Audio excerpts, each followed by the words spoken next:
What's the dumbest thing you've ever seen tattooed on someone? I've got two. Both were while working in surgery.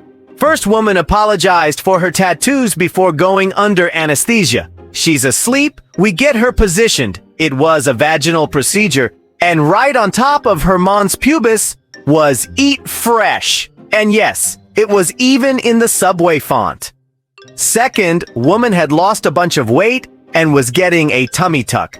She had this weird tattoo of a little cartoon cowboy on her lower abdomen. By the time the surgeon had cut off all the excess skin and sewed her back up, all that was left was the hat.